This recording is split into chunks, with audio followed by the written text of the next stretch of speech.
Welcome to the Silver Screen Guide podcast. Join Corbin and Allen, along with guest hosts, as they bring their love for the cinema to discuss films from every genre and decade. Learn about the history of the film, little-known facts, and insightful explorations while they enjoy discussing your favorite film. The curtain is rising and your podcast is starting, so sit back, relax, and enjoy your guide to the silver screen. Welcome, listeners, to this special review of Air Force One. This is your co-host, Corbin. And I'm Allen. And this is somewhat of an alternate universe movie review. Technically, we were supposed to be reviewing Top Gun and then Top Gun Maverick. Unfortunately, Top Gun Maverick got pushed to the end of the year, so we're going to be doing that duology of reviews later this year. Check the link to the schedule. The schedule is always up to date, so you can know when these movies are coming out. The Top Gun movies are going to be releasing, our reviews are going to be releasing later this year. So instead, we thought, well, why not do Air Force One? It came out in 1997. It's the day after the 4th of July, so we hope you had a great Independence Day with some fireworks, with some family and friends barbecuing and having fun. We thought, what else would be better than this really fun, just kind of patriotic fantasy movie where the president fights Russian terrorists on his airplane. We'll get into it. It's definitely an interesting one. But before we get too far into the review, listeners, I do want to call your attention to the description below. We do have timestamps down there if you just want to go ahead and jump straight into the review, or you could even jump straight into our rating and recommendations. That's always down there as well. Of course, we have a lot of links for you to check out, links to our Letterboxd profiles where we rate and review movies we just watched throughout the week that we don't ever talk about here on Silver Screen Guide necessarily. It's just stuff we're looking at throughout the week. We also have links. We're on all major podcast platforms, so we have all of those links to our official website, our social media page, our Patreon page, where we have exclusive content that's nowhere else, that you definitely want to come over there and check out. Some great stuff. We do all kinds of stuff over there. That's more of an intimate setting where you can interact with us one-on-one, where we talk just like friends. Instead of you just listening here, you definitely get to interact with us more so over there. So head on over to the Patreon page. You won't want to miss out on that one. And then, of course, no matter where you're at, make sure to leave us a 5-star rating and a short written review. That written review really does actually boost us in the rankings. It helps other people find the podcast. It helps grow the Silver Screen Guide community. It is a great free way for you to help us out, and it only takes a couple seconds. Alan, I gotta ask, have you seen Air Force One before? I have not. I feel like I've always known about this movie, but I've never actually sat down to watch it. Maybe it was because I'd never really cared enough to pursue it much. But I in recent times, I always get this one confused, Air Force One confused with Clear and Present Danger, which also stars Harrison Ford. But per my understanding, they're very different movies. If I'm not mistaken, Clear and Present Danger is a continuation or in the same series as The Hunt for Red October. No, long answer, no. I have not seen Air Force One until this review. Yeah, that is interesting you bring that up. Harrison Ford was kind of on an action kick for, well, I guess for most of his career. Mm-hmm. But he did do the Tom Clancy series. He played Jack Ryan, which, right. John Krasinski is currently playing Jack Ryan now over on Amazon. So that came out in 92. And then that was Patriot Games. And then Clear and Present Danger came out in 94. And then this one ultimately came out in 97. Of course, The Fugitive is in there in 93 as well. So, I mean, It's like every year Harrison Ford was coming out with a movie. Yeah, this was like the number of years where like Harrison Ford was in a movie like every single year coming out. I was looking at his filmography, and it was like that around the 90s is when like every year he had a new movie coming out, and they're all kind of somewhat the same action-oriented films starring Harrison Ford around this time. Now, we have reviewed a more docile Harrison Ford from the 90s in the 1991 film Regarding Henry. That's right. Which is linked to in the description. Go ahead and check out our review of Mike Nichols' Regarding Henry. Written by a very young J.J. Abrams, which is kind of crazy to think about. Now, my dad introduced me to this movie. I have seen it many times since. I have owned it on DVD. I ditched the DVD. I did get the Blu-ray a couple years back. I want to say for Christmas. It was actually a Wolfgang Peterson 2-pack. It was this film and In the Line of Fire, which had come out a couple years before. Harrison Ford was a big fan of that. That's actually what helped get him into this movie. If you're curious what the background was, what the production was like, how this film was received at the box office by critics, Alan and I talk all about that in Your Guide to Air Force One, which came out last Thursday. That's the first link in the description below. So if you click that, you'll get that episode. I hadn't really seen this streaming anywhere over the years, but as of right now, I believe it's streaming on Prime Video. Is that how you watched it, Alan? So, yes, I did watch it on Prime. However, by the time this podcast comes out, I think it will probably be taken off of Prime because it says right now, as a day of recording, leaves Prime in 12 days. So, by the time you're hearing this, it might be too late unless they put it back on at some point. Probably not. Yeah. Yeah, right. I do remember one time, I had my cousins over to watch this, the whole family got together and watched this in, my parents' theater room that we built together, me and my dad. Mm-hmm. It was so intense for, my uncle that he jumped and spilled his drink everywhere. Ooh.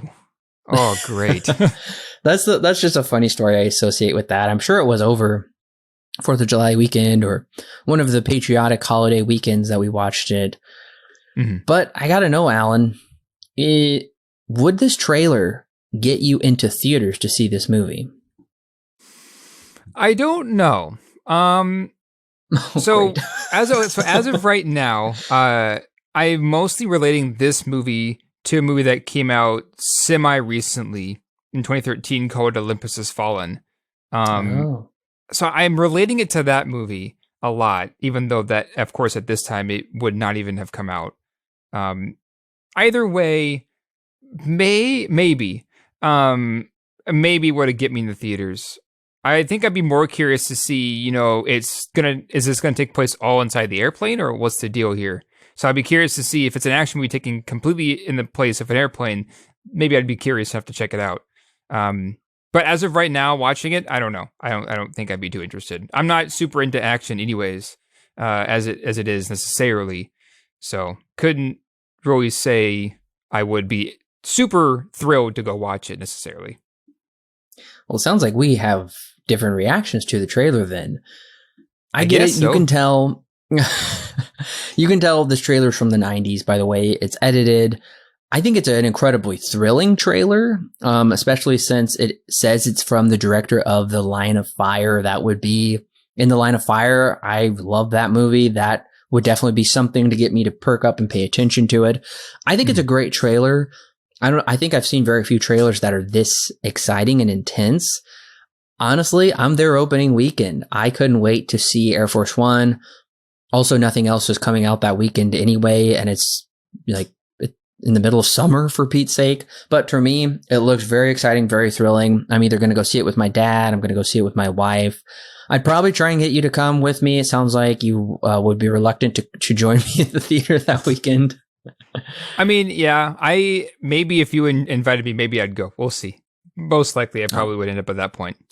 All right, listeners. Well, if you haven't seen Air Force One and you don't want the film spoiled for you, then go ahead and click pause right now. It did come out over 23 years ago, so you've had plenty of time to see it. But hey, there's always newbies out there that haven't seen, every movie. So if you haven't seen it, go ahead and click pause right now. Go ahead and check out the film. I know it's not on Prime anymore where Alan saw it, but this stuff rotates. Maybe it's possible it could be on one of the other streaming services or it could be unavailable, but it's not too hard to access. It is on Blu-ray, like I said. It may also be coming out in 4K. I know In the Line of Fire just came out in 4K. So anyway, it's readily available. Go ahead and check out the film and then come back and click play and we'll be ready to talk about it. The Cold War is over, but powerful dissidents wish it to continue. General Radek, played by Jurgen Prochnow, the self-proclaimed president of Kazakhstan, is captured by a joint operation of U.S. and Russian forces.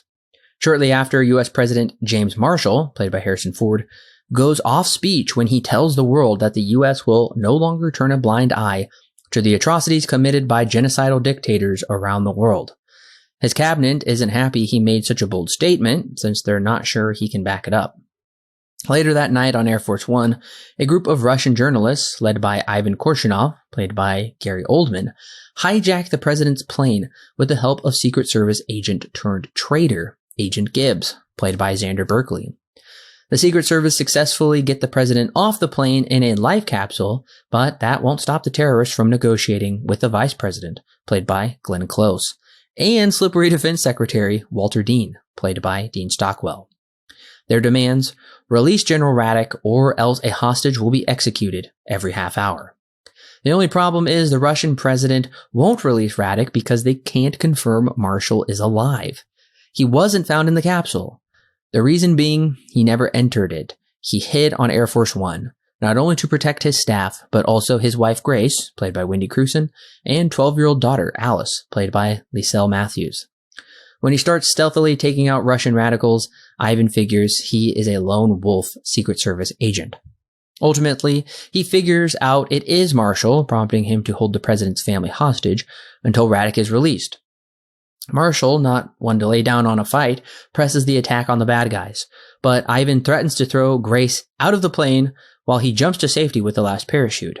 Thanks to Grace's bravery, she wriggles free from the baddie, while Marshall breaks Ivan's neck as he throws him out, yelling, "Get off my plane." But they're not out of danger yet. Their engines are failing. Thankfully, a nearby Air Force plane can help. As they are zip-lining to the next plane, they are rapidly losing altitude.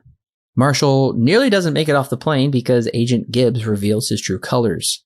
Thankfully, Marshall barely makes it to safety as Gibbs crashes into the ocean along with Air Force One. The new plane now changing call signs to be the new Air Force One as the terrorists are defeated and the first family is safe as credits roll. So, this week came out at kind of an interesting time in history, right? Because the Soviet Union was just dissolved a few years before this. The Cold War was ending, or I guess at this point it had ended. Yes. This was pre 9/11, while the Twin Towers were bombed in 93. And then, of course, you had Bill. Yeah, and then, of course, you've also got Bill Clinton as president, pre-scandal. So it just kind of comes out at a very interesting time in history when I was doing a little bit of research on like when this came out and like the events that happened kind of around it. Because no more than a few years after this, of course, 9/11 would happen. And so it's kind of like a time capsule piece of film, in my opinion, looking at when it came out, and then the other surrounding events that happened in history before and, of course, after it, too. Yeah, you're right. It was coming out at kind of the perfect time because if it had just been came out a couple years later, then they would have pulled it because of 9/11. And if it had come out a few years before, I don't think it would have made a whole lot of sense since we were still locked in a Cold War with the Soviet Union. So they really did strike while the iron was hot. Also, you bring up a good point. Bill Clinton was not about to be seemingly impeached. He was not under that threat of impeachment quite yet. People were still liking Bill Clinton, and he was keeping his promises of cutting taxes. And I mean, I don't know. We don't want to go into a whole history lesson with that. But nevertheless, it was a good time, I would say, for America. It's seemingly the Gulf War. I don't know what was going on with the Gulf War at that point. Maybe it had just begun. I don't know. This movie does actually talk about Saddam Hussein is mentioned, making this a semi-non-fictional story. I found that to be very interesting. They brought up a real world, like terrorist dictatorial leader. But you're right. So it is kind of cool to see this movie come out then before 9/11, after the Cold War. I really can't think of much else that kind of captures this spirit of the time, the patriotic time, I should say. But it is definitely the 90s and even the early 2000s audiences loved thrillers. They loved action movies. They were huge. They usually performed very well at the box office. We've reviewed, as we've said, some of them from the 90s, even some from the 80s and early 2000s as well. So go back through the catalog, check out some of those reviews.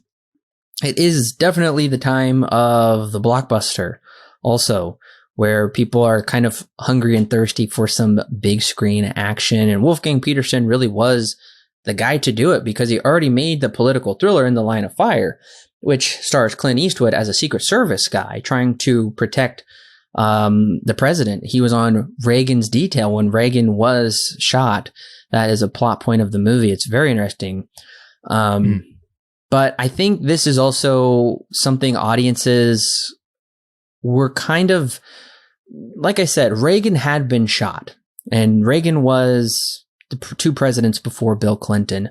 So, audiences knew that the president wasn't necessarily untouchable and something could harm him possibly. And Wolfgang Peterson tapped into that and In the Line of Fire, and then he kind of takes it to the next level.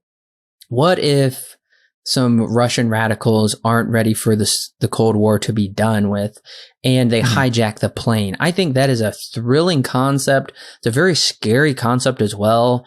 And I found it kind of, there's a funny line in the movie where, so when they find out that the Russians just killed the news crew and they basically like took their badges and somehow got their fingerprints or something, it's like, I think it's like the vice president that says, please tell me it's not that easy. And it's just kind of straight up calling it out, that it's like, how is it that easy? And you learn that there is a traitor within the Secret Service, which is kind of a shocking thing to see. So I think the first 20 minutes is very interesting because we start with kidnapping the Russian radical, but then it's just kind of this presidential speech and it's not very actiony. But then 20 minutes in is really when it gets exhilarating and it doesn't stop from there. You're right. There, once it hits that big action scene when the Russians do finally start to take over the plane, and it's meant to be very shocking, and it is, because, people all of a sudden just start dying left and right while they're taking over the plane. There is a level in Modern Warfare 3, I think, that reminds me a lot of this portion of the movie, where you're part of I think you're a part of the Secret Service. I don't remember all the details. I've only played the actual single level once.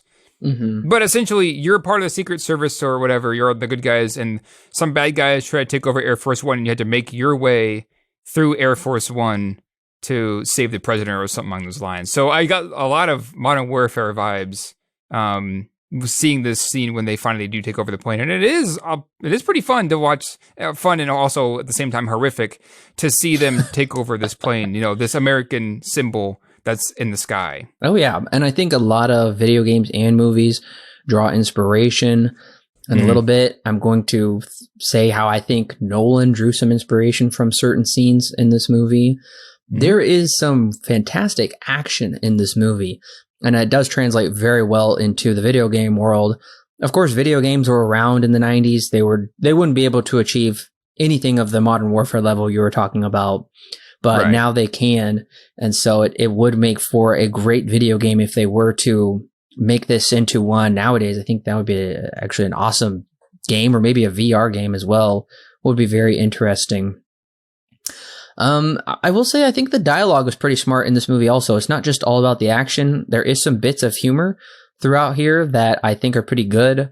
Dean Stockwell's character, one of the other guys, gives out some educated guesses, and Dean Stockwell says, those are guesses. I don't know if they're educated. But there is some really nice interplay and chemistry between these people. And even the people on the ground, I thought that was kind of a risky move, is to take us out of the airplane and put us into the war room with the vice president and the joint chiefs and whatnot. But there is enough intrigue in the fact that what if the president isn't able to discharge his duties? What if we could make the vice president, the female, the first woman president, and then they would be directly negotiating with her, which would change things, because there is a lot of tough negotiation going on in this movie, which provides a lot of a lot to the intensity. And I think they do a great job keeping it between the airplane and the war room, still keeping my attention at least. Yeah, and there's that dichotomy too, right? Where you have decisions being made sitting safely behind a desk, covered by security officers with everybody else in the room, kind of in the same place, right, making decisions, versus actually being in the line of fire. I guess that's kind of a pun. But, being actually in the action and making decisions that way, which is what Harrison Ford is doing, right? I think that's what I was seeing, is that dichotomy between, making decisions when it comes to being a leader. In different contexts, it means completely different things, right? Your decisions that you're going to make are going to change depending on, if you're safe in a boardroom versus being up and being in the actual plane that's now being taken over by terrorists. I think they're playing with that dichotomy there of, kind of what it means to be a leader, depending on where you are. Yeah, it definitely does. And it does impact how choices are made. It's really crazy because we get to see the president of the United States pick up a machine gun and shoot people, which is why I'm saying this is just kind of a fantasy. I just can't ever imagine that ever really happening. It's really crazy. And of course, they set him up with a backstory. He was in Vietnam. He was given the Medal of Honor. He was this tough soldier that became president. And there is kind of also a lot of irony throughout this movie, how he opens up with, "We won't negotiate with terrorists," which was kind of a big Reagan thing. And no longer will the U.S. just sit quietly while, genocide occurs around the world. We're going to just stop all of this terrorism and whatnot, which is kind of interesting to look at in hindsight, because like you said, 9/11, the war on terror, how we would be invading Afghanistan, Iraq, all throughout the Middle East, we would have a presence. And it is interesting to go back and watch this movie in hindsight and see how his speech was carried through with other presidents in real life, how they were going to do the same thing as well.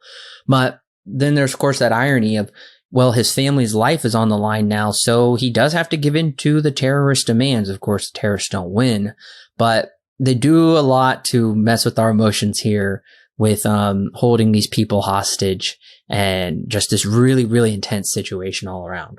Yeah, no, absolutely. Yeah, it does kind of bring up the question too, like, yeah, you can say we will never negotiate with terrorists, but what happens when what happens when you're essentially forced to? And that's kind of like the decision that Harrison Ford has to make. But as you said, obviously the Russians don't win after that. They only have a small moment of victory before Radek is actually killed in the prison. But that scene by itself is also very interesting to me, because, it's our heroes at their lowest moment, right? And Harrison Ford, president, has to call and, negotiate, and more or less has to negotiate, releases Radek, and then as he's walking out, it flips back around and he is killed.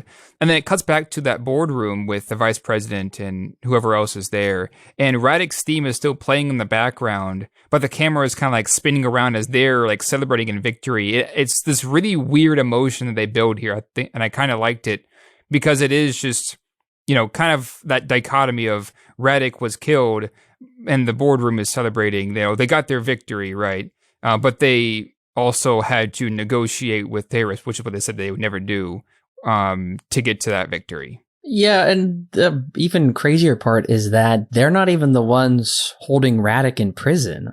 It's the Russians that are holding him in prison. So instead of going to the Russian president and holding him hostage and forcing him to do it, they go to the leader of the free world. They go to the U.S. president, hold him hostage, force him to tell the U.S. president, the Russian president, to let Radek go, which is just kind of crazy to think about, because it is showing that the terrorists see the United States primarily as their enemy instead of Russia as their enemy, even though they're separatists from Russia and they hate Russia and they want to take it over.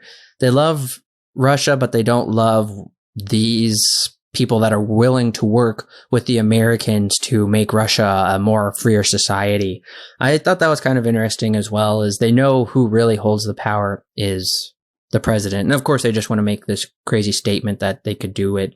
They could take it over. Right. I gotta say, Alan, there is some very, very intense sequences in this movie. I'm particularly thinking of Melanie, kind of the tour guide lady. Her interrogation scene is pretty hard to watch for me. She really sells that her life is about to come to an end. They actually originally shot the sequence where it shows Gary Oldman just shoot her point blank in the head.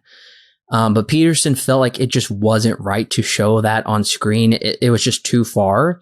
So he felt like it was better to leave it up to the imagination and cut it out altogether.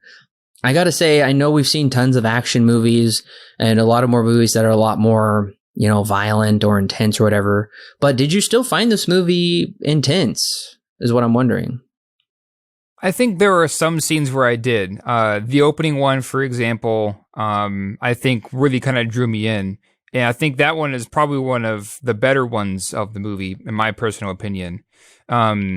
But I can't say that I was necessarily in suspense for most of the movie. I think my take on it was, because after a certain point, it's pretty much we're focused on Harrison Ford, walking through the plane and trying to get his way into and helping out the people who are trapped, right? So after a certain point, I was like, well, they're not going to kill the president. I can tell you that right now. So I was more or less just, wanting to see, what they were going to do when it came to these action sequences. So I guess I can't necessarily say that I was super, nothing really felt very suspenseful to me, but they were still fun, I would say. They were still fun sequences to watch nonetheless. Yeah, I was wondering, since we have seen so much since then, in the past, quarter of a century, I was wondering, I don't think modern audiences will necessarily find this movie as intense, but at least we can say Peterson doesn't pull any punches, really. I would say he does leave what's right up to the imagination. A lot of people get killed in this movie, and it does earn its R rating, I would say, with the violence, and it's pretty hard to watch the wife and the daughter, have a gun to their head and their lives are threatened. And I think Harrison Ford also really sells it as well. Like I said, he does his own stunts. Gary Oldman really is actually slapping him. He is getting real bruises and getting pushed around and getting his head shoved into the carpet. There's a level of realism that they bring to that, which I think really pulls me into this movie more than some other movies would, where there's not a whole lot of quick cuts, not a whole lot of shaky cam. We really do kind of linger in these moments of they're stuck on this plane. It's claustrophobic. It's intense. How do these people live? How do they take it back? And it's not all action. I thought the usage of the fax line was really clever. How they used the fax line to send the message to the White House. And I always thought it was funny when he tells the lady, if this works, I'm going to make you Postmaster General. I do like that there is some smart thoughts to this as well, tricking the terrorists into dropping to 15,000 feet to parachute and so they can refuel. I don't think this is just necessarily a mindless action movie. I think they did try and put some work into this plot. Yeah, I can agree with you for the most part. It's definitely not necessarily mindless. I don't think I can go that far. There's a lot of dialogue that does feel very 90s.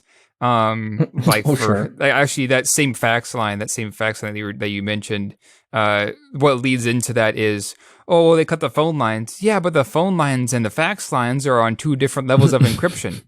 I was like, okay, sure. Whatever you say, just to get us to send a message to the people in the boardroom. So I think that I think you're right. It's not necessarily mindless completely, because there is definitely a heart to this movie, right? There is definitely something that they want to say, not necessarily that, oh, let's just have it for action's sake, just so it can be fun. But it does still retain some of its 90s feel to it. I think it's very much a 90s film.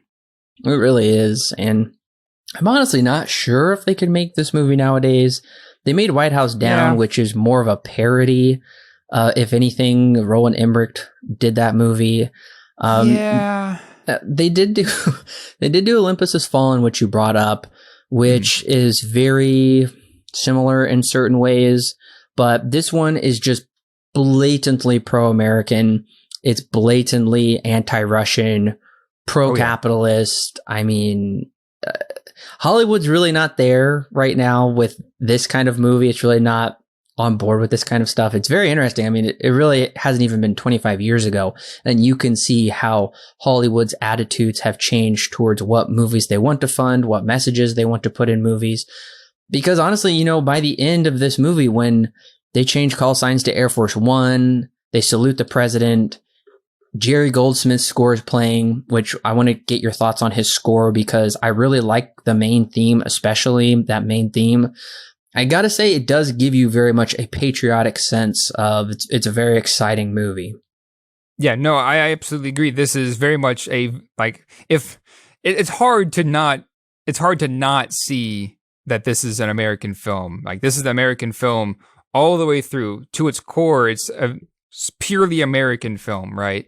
It's extremely patriotic, and like you mentioned, like at this time too, given how when it came out at the time in history, you know, patriotism was kind of at a good peak, I would say. So yeah, this is by far the most American movie I think that we have ever reviewed, to my knowledge, at least.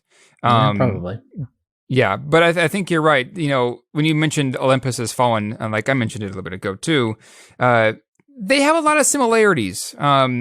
You can pretty much like take the setting of Air Force One and just change it to be that's in the White House, and you would have a pretty similar film between the two of them. That's more of, I guess, a fault of Olympus Has Fallen, but that's a different story for another time. So, yeah. One other thing that did take me by surprise is most every rated R movie nowadays is going to feature just seemingly as many usages of the F word as they want. PG-13, you can now slip 2 of them in there, from what I understand. R-rated movie, I don't believe there's... If you're sneaky, yeah. R-rated, there's really no limits. I counted only 1 F word in this movie. Surprisingly, there's very little language for this being an R-rated movie. And to me, this is still showing more so the old Hollywood, which we have talked about many years ago. We did our MPAA discussion of the Hays Code and then the Motion Picture Association, where using language, certain levels of violence and sexuality weren't permissible in films. And so what they did was they left a lot more up to your imagination. So I think that's interesting. I didn't feel like I was missing out on anything or it was any less real because these terrorists weren't using gobs of language all the time. I couldn't help but notice it because pretty much every R-rated movie we review now is filled with just as much language as you could possibly fit into it, it seems like. So did that stick out to you at all? I'm curious. No, I'm with you. You're right. There is not much language in this movie. I would almost say you could, this was released nowadays, it could almost be PG-13. If they toned down the violence a little bit, it could probably pass as a PG-13. Yeah, I agree. That's really the only thing that's, I would say, causing it to be rated R is the violence. Because you're right. When it comes to language, they have their 1 F word. And that's, I think that's like the only word that they really use that will be considered obscene. So you're right. There is not much language in this, which I was surprised about. As well. I did not think, I figured that going into this, it would be, a bit more perverse, given that it's a rated R action movie. That's just what I'm used to seeing. This is very much not the case. I do want to know, what do you think of Jerry Goldsmith's score? So Jerry Goldsmith's score, I think, is fine. I am not super crazy about it. I did listen to it outside of the movie. It's really short. It's like you can listen to the whole thing in like half an hour. I think my biggest problem with it is that it just feels, after the first few tracks, it feels very samey. Everything else just kind of feels exactly the same. So I think it's fine. We definitely don't get a lot of patriotic scores nowadays. I think it's fine. I'm not super crazy about it, though. Maybe it's just because of it being done within a month or something. Yeah, I think that's probably it. I think if you know this movie, if you know Air Force One, and then you hear the theme, then it's just very recognizable. I love the opening theme. I think it does have this very American patriotic sense to it. But at the same time, listening to the score throughout the rest of the movie is fairly paint by numbers. It's really not very creative whatsoever. It does kind of go along with the emotion in the scene. But I really just think it's the main theme of the movie is just the standout. But the other thing that I did notice is before I knew this movie was nominated for sound editing, I did notice that there really is this kind of tangible sense of what it would be like to be in the plane or to be in the war room. I could notice the phone clicks, the flashing lights, the cigarette smoke, just all of these kind of sounds and lights and images really do enhance, I would say, my viewing experience of what it would be like to be in this plane. They did fantastic with the sound, with the gunshots, with, like I said, the phone clickings, with just everything gives me this sense of what it would be like to be on this plane. Yeah, I do agree. I think that it was right I think it deserved, or at least a nomination for sound. I guess I haven't seen those other movies that are on that list, at least not all of them. But you're right, the sound also did stand out to me as well. I'm with you. This is a really good sounding movie when it comes to its sound effects and sound design. I gotta know, when he said, "Get off my plane," and he snaps his neck and he throws him out of the plane, and then we kind of just have that shot of him with a snapped neck flying away. My wife laughed during that point. I wasn't expecting her to laugh. What did you think? Were you really into it, or were you kind of chuckling to yourself? I think I may have been closer to your wife's reaction at that point. I think it was kind of both, right? It's going for that kind of a thing. It's going to be, this movie is, super 90s, right? And it is already kind of cheesy, and it's not really, trying to not be that way either. So I think I think I'm more with your wife's reaction, where when it's almost like I was kind of expecting it almost, right? Almost waiting for that kind of thing to happen. Because like I said, I knew for a fact that they weren't going to kill the president of the United States in this movie. There's no way. So I was kind of just waiting for this moment when he would have, that big one-liner of "get off my plane," and then kick him off and he would die. I was kind of expecting it. I was more like just waiting for it to happen. So yeah, I kind of laughed a little bit, no lie. But then again, like I said, it's kind of what I feel like this movie's going for. It's not really meant to be anything super serious. It does have a cheesiness factor to it. Yeah, I think we kind of needed that. We needed this terrorist who we watched murder countless innocent people, die in some kind of, violent fashion by getting his neck snapped just by the wind force, and kind of ultimately by his own undoing. It's a little bit of poetic justice. We really did need something big for that. And you're right, it is a little, I could have done without the shot of him with his neck snap just floating off into the distance. That was totally unnecessary. But nevertheless, I've always enjoyed that moment, and I've always enjoyed it when he yells, "Get off my plane." Something about it I just always like every time. But there are some things about this movie that I don't like, that are just, I think, take it a little bit too far for me. One of the first things is when we see the plane land at Ramstein Air Force Base in Germany. They did film an actual 747 going down that runway really fast. They had an actual pilot in there. And this is where I think Christopher Nolan ultimately got his idea for Tenet and some of these other scenes in the sky where it is actually a 747, and it's not an AC-130, but it's something similar flying together. I think Nolan took some ideas from that, and he said, how can I, go over the top, make it even bigger with that? But when we see the plane, the CGI model plane, like just zipping around the runway and not utterly crashing, that's just too much for me to ask to believe. Yeah, no, I am with you 100%. I mentioned a little bit ago that this movie does utilize some CGI. I think at times it does look fine. At times it almost doesn't even look like it's CGI because they use it pretty smartly at times.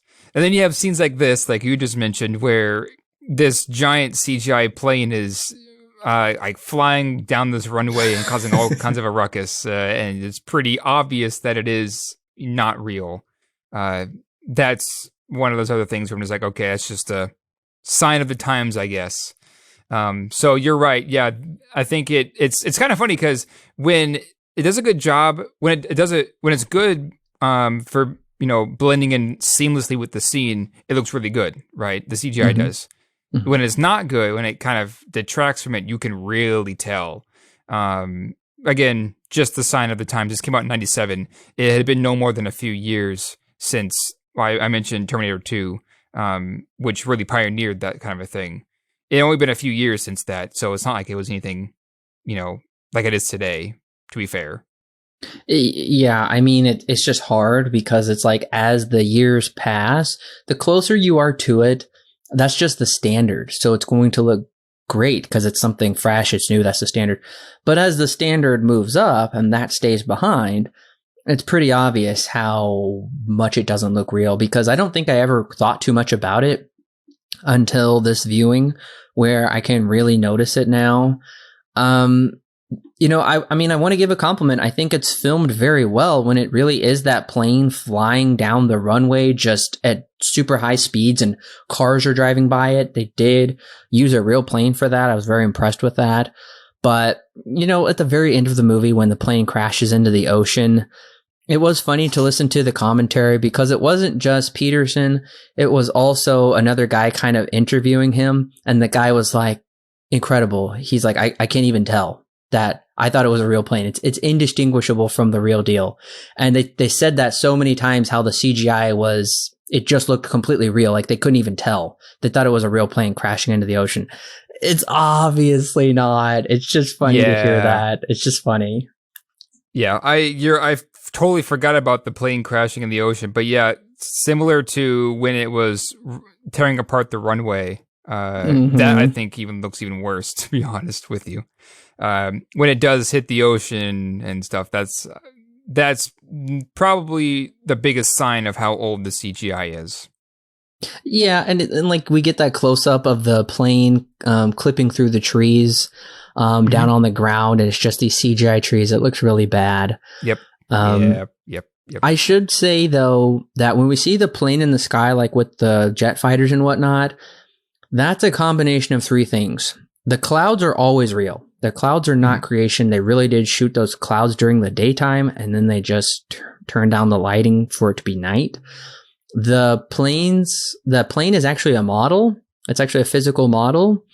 And then some of the jets are CGI. So it's a blend of all three, actually. Okay. Of real things, model, and CGI, which is pretty cool, I would say, for 97. I think that's they're being very creative with their visual effects.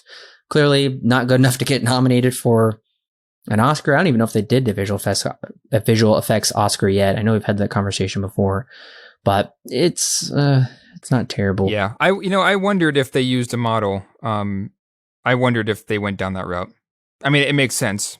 Yeah, I would say probably 90% of the time you're looking at models, and then CGI is really only used very sparingly.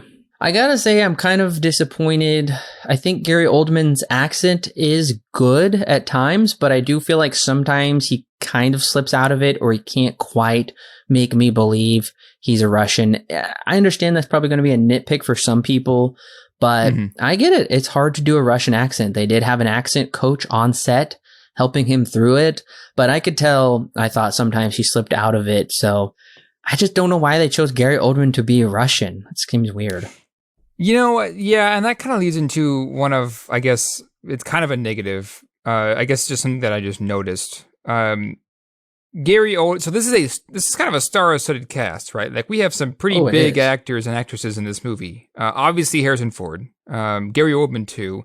Glenn Close is another big name. William H. Macy. Mm-hmm. What's his name? I totally forgot.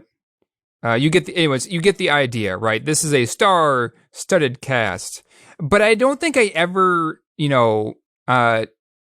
forgot that, this is Glenn Close playing the vice president, or this is Gary Oldman playing, the Russian bad guy.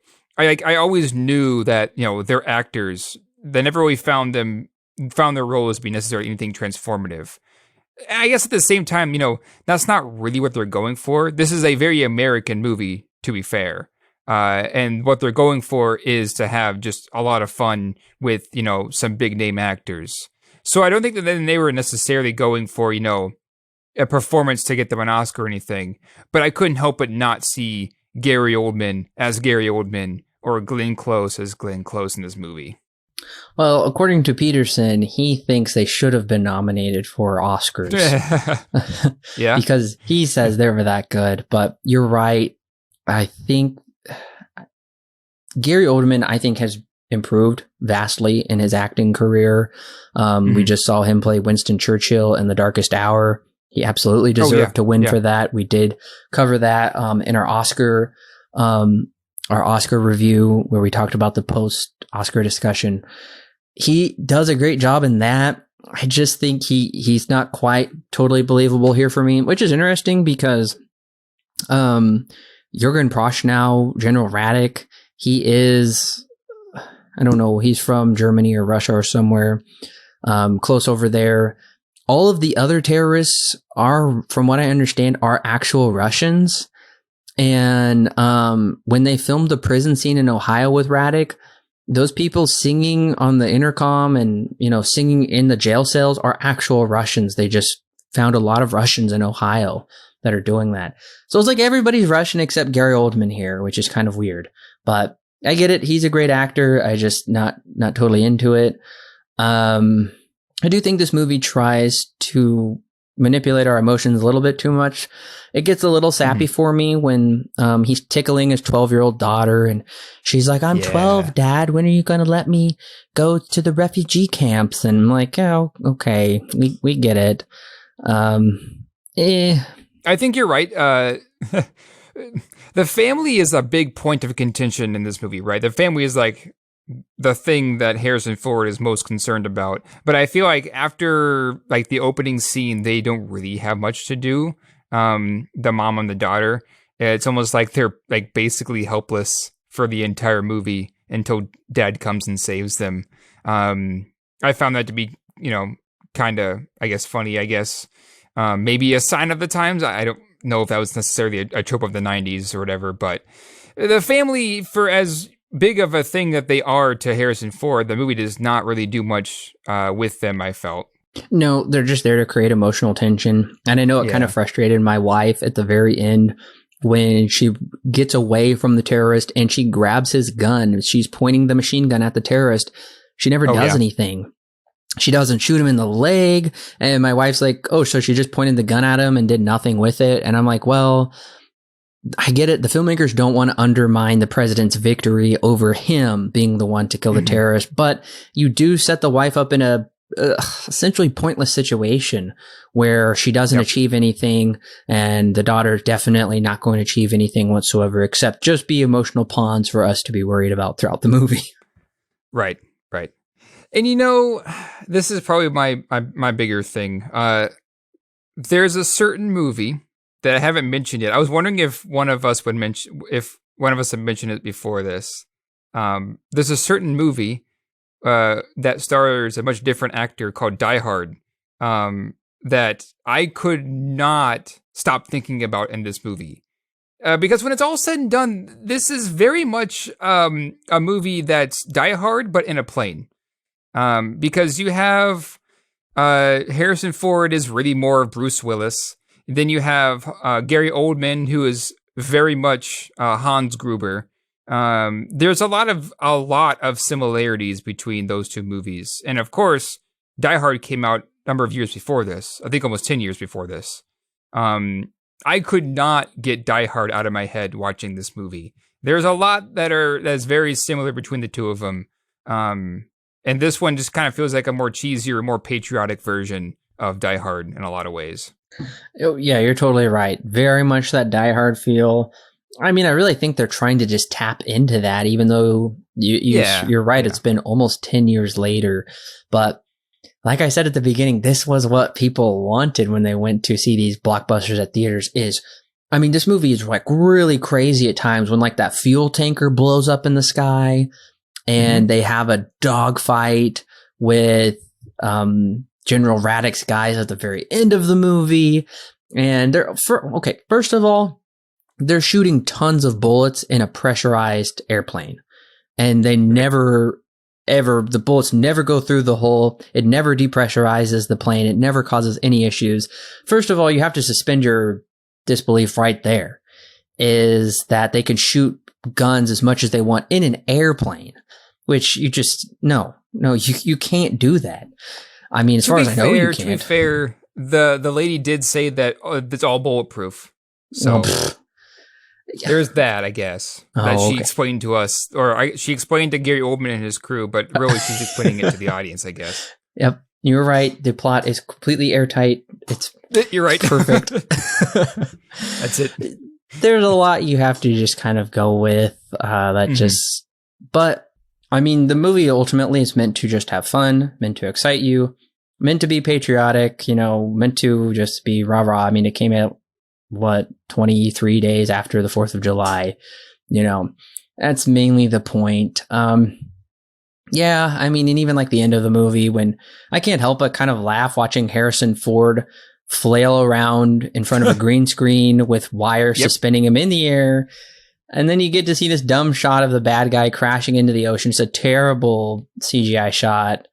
And then this guy gives the vice president thumbs up in the war room at the very end. It's just like, oh gosh, just so silly with some of this stuff. Yeah. And the movie kind of ends like 3 or 4 times. Like when Gary Oldman finally dies, that's not the actual ending. The actual ending is, they gotta, they have to get the plane down so they can hop out of the plane because it's gonna go down anyways. And then you got Gibbs, who comes back, who's honestly kind of useless almost in this movie, outside of getting the whole thing started, I guess, for reasons. Did we ever find out a reason why he was in with Gary Oldman? Or is it we are never given a reason. In the novelization, you are given reasons as to how he feels kind of betrayed by the government through like Vietnam or something. I don't know.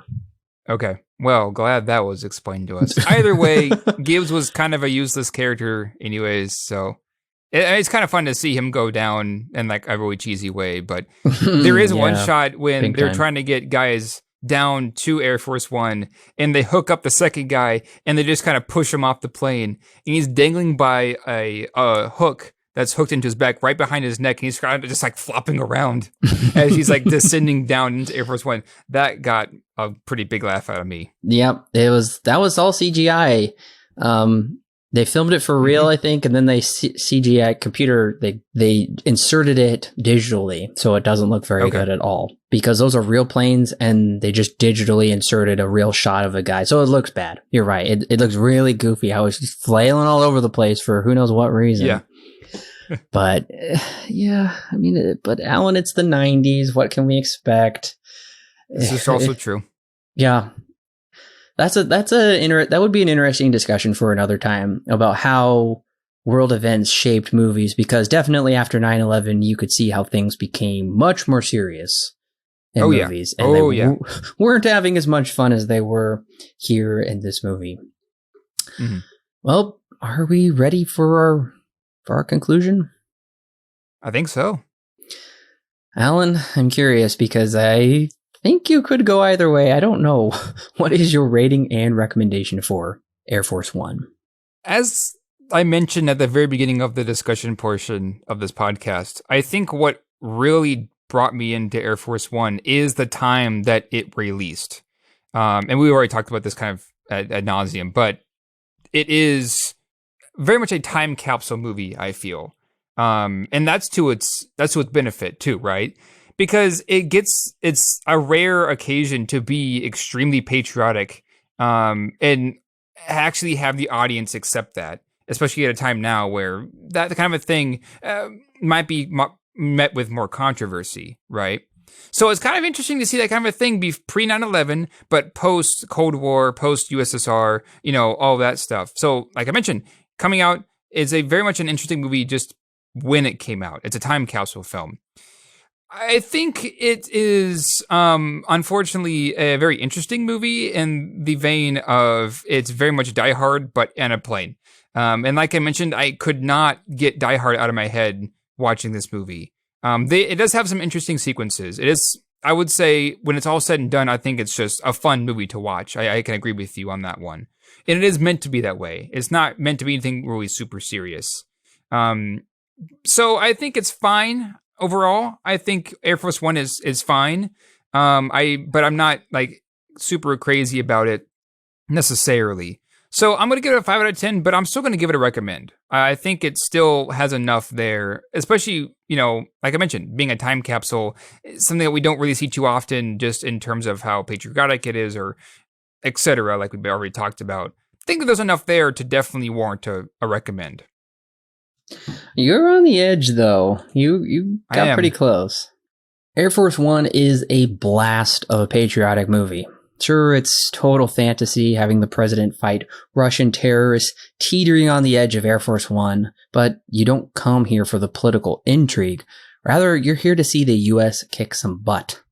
Harrison Ford gives great anguish and emotion as President James Marshall. Gary Oldman portrays a psychotic terrorist pretty well, despite not always being able to retain his accent. I care for these people, especially the family, because Peterson doesn't pull any punches with the violence here. Quite a few people lose their lives, sometimes in bloody, other times in off-screen ways that chill us to the bone. As far as the thriller goes, I love that it takes place almost all in one location, although I think they could utilize the space of this giant plane a little bit better. But Peterson does a fantastic job of instilling in us the fear of isolation, despite being on this giant sky fortress.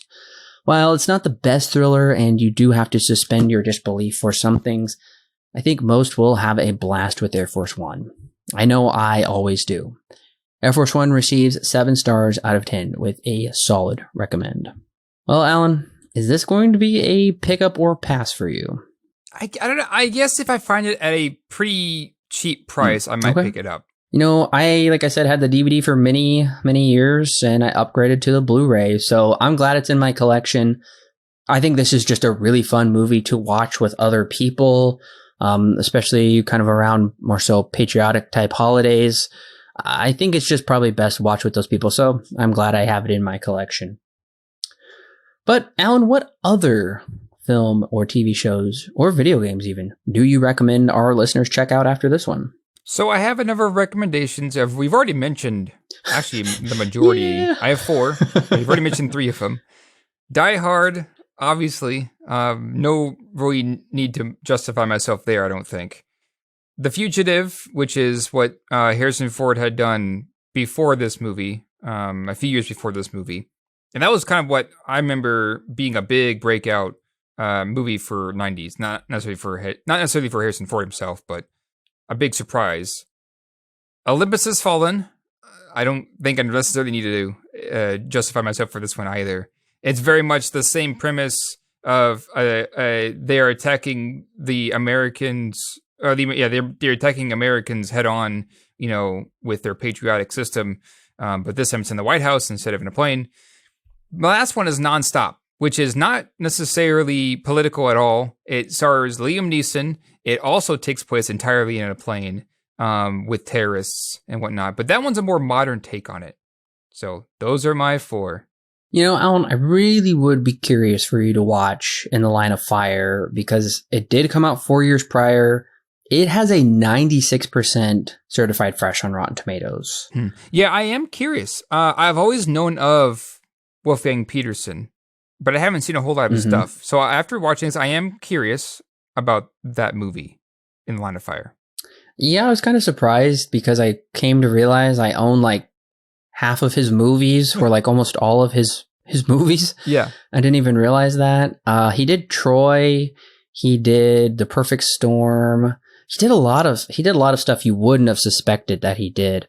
But I'm going to definitely recommend In the Line of Fire. It's much more character driven than this one is. It does have thrills, but it also is much more psychological. I'm going to also be recommending Olympus Has Fallen. I'm even going to be recommending White House Down if you just are curious to see other movies like this. Also, I'm going to be recommending The Fugitive. I'm going to be recommending Flight Plan with Jodie Foster, a very great psychological thriller that takes place exclusively on an airplane, except for the very beginning. Also, Wes Craven's Red Eye with Cillian Murphy, whom we just reviewed in A Quiet Place Part 2. Rachel McAdams is in it. Red Eye is definitely an underrated thriller. Fantastic. Another one I don't think a lot of people saw was Amazon original movie that came out last year, which I have reviewed, 7500, with Joseph Gordon-Levitt, where terrorists take over the airplane, and almost the whole thing takes place in the cockpit, actually, and it's all kind of up to Joseph Gordon-Levitt what he's going to do, where it's Muslims that take over and they want to fly the plane into some building. It's crazy. And my final recommendation is also Nonstop, another fun thriller Liam Neeson movie. Yeah. Well, the film was put out on Laserdisc, and I guess apparently among Laserdisc collectors, it is notorious for having laser rot, which is very similar to disc rot from what I understand. So interesting. I guess if you own this on Laserdisc, it might be very hard for you to ever watch it again on that format. I guess it's very notorious with that. Right. But it was released on VHS, Laserdisc, and DVD on February 10th. 1998, the day before my birthday, and on Blu-ray June 2nd, 2009. It was actually nominated to be in AFI's 100 Years, 100 Thrills in 2001. It did not make it into the American Film Institute. Wolfgang Peterson has not returned to the political genre since this film. His next film came out 3 years later, taking place not on the air but on the sea, with an all-star cast once again. It was another free Flickster movie for me that I got. You'll understand in next week's episode, listeners. It was The Perfect Storm. Harrison Ford's next film came out the year after, 6 Days, 7 Nights. I don't know anything about that. Gary Oldman's next films would come out the following year, Lost in Space and Quest for Camelot.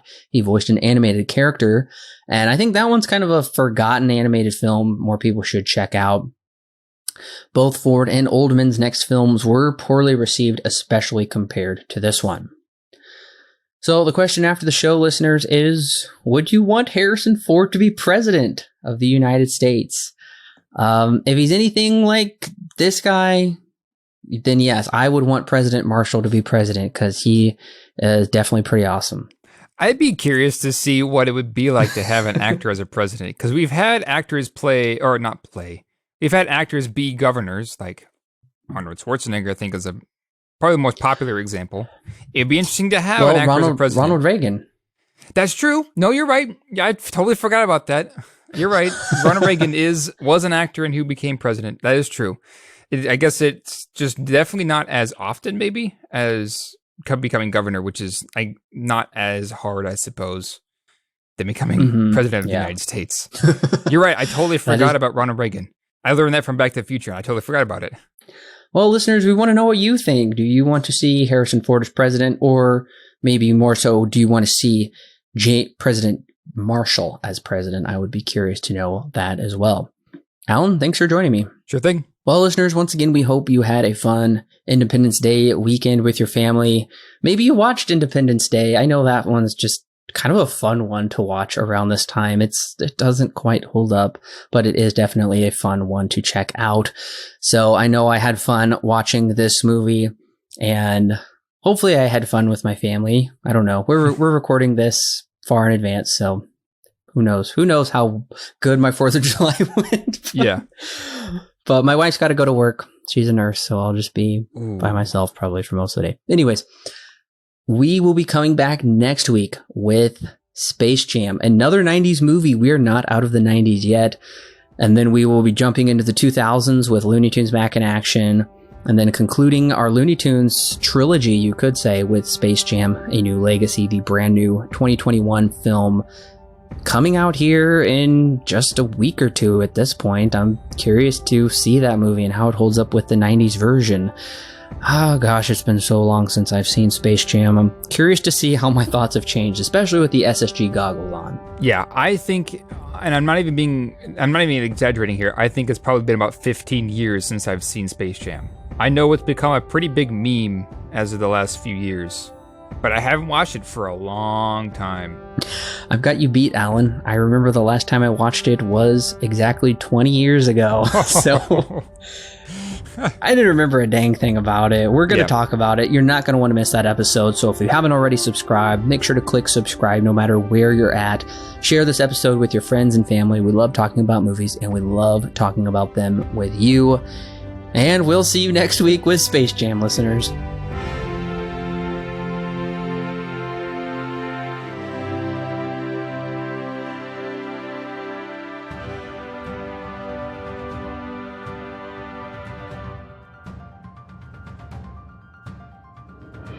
Hey listeners, it's Corbin. Don't forget to check out the exciting links in the description below that will connect you with more great movie reviews for your listening pleasure, and our YouTube, Facebook, and Twitter page, and of course our official website where you can read great articles and sign up for our free weekly newsletter. Also, if you want exclusive bonus content such as extra movie reviews, movie commentaries, and our thoughts on the latest movie news and trailers, plus more, then check out our Patreon page. It's a great way to help keep this show free, and it gives you great content that's yours to keep. All of that and more is found in the description below. Don't forget to subscribe whether you're on YouTube, Apple, Google, or Stitcher, or your favorite podcast service. And while you're at it, please leave us a 5-star review so other movie lovers can more easily find our podcast. We love talking about movies, and we love talking about them with you. So don't forget to share with your friends and family, and we'll see you next week, listeners.